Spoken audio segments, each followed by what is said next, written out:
We are on to E.2, which is solving equations using mental math. So, of course, one of my very favorite pictures. If you can name that man, I will give you a piece of candy tomorrow. So, going back to what we had before, does x satisfy the equation? So we're given an equation here on the left.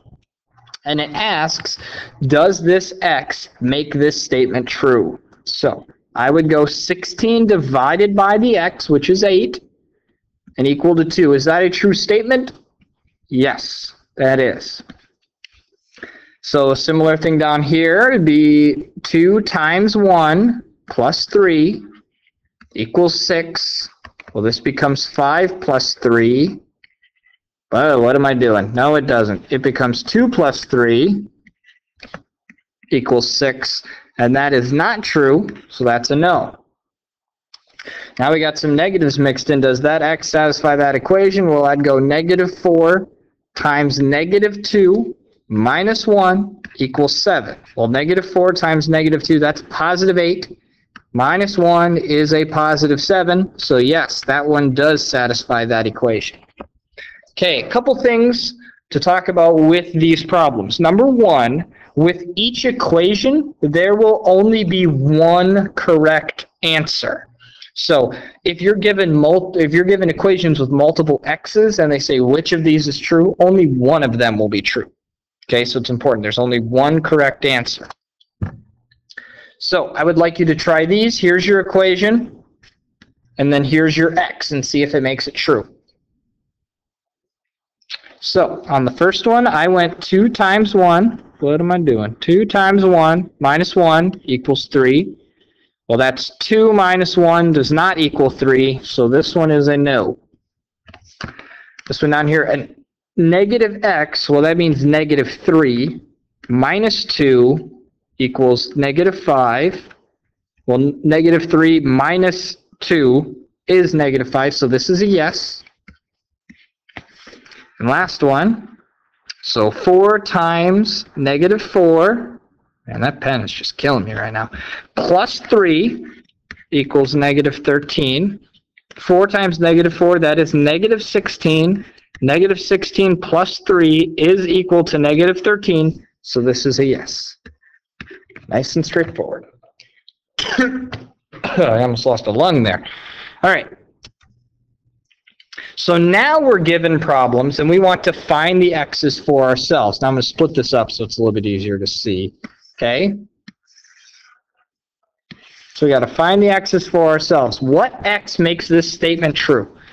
And this, there's really no method to it. It's a lot of just mental math, trial and error.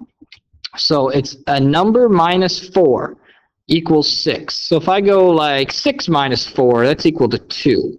So 7 minus 4 is 3. So this one, x will be equal to 10, because 10 minus 4 is equal to 6. Okay? So right here, 2 times x plus 1, well, I got to figure out a number in there for x. So it's 2 times something plus 1, so obviously this has to be 4, so that's got to be a 2. So x equals 2, because 2 times 2 plus 1 is equal to 5. Similar topic here. What number plus 3 is equal to negative 2? So it has to be a number that's 3 left of negative 2 on the number line. So that's going to be a negative 5. Because, oh boy, because negative 5 plus 3 is equal to a negative 2. Okay, similar idea here.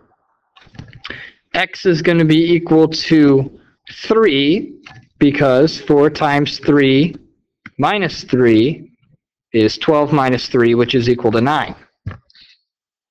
Okay, on the bottom, 2x equals negative 8. So what number times 2 is equal to negative 8? That'll be negative 4.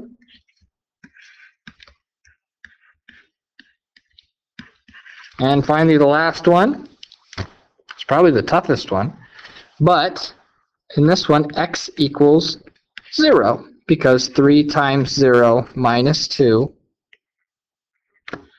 is equal to negative 2. Okay, problem with these is that there's no real method to solve them. Okay, we'll learn the method to solve them in the next 2 or 3 videos, but for now it's just mental math, so just take a good stab at it. Try these 3 on your own. For the first one, x equals 6. This one, x equals negative 6.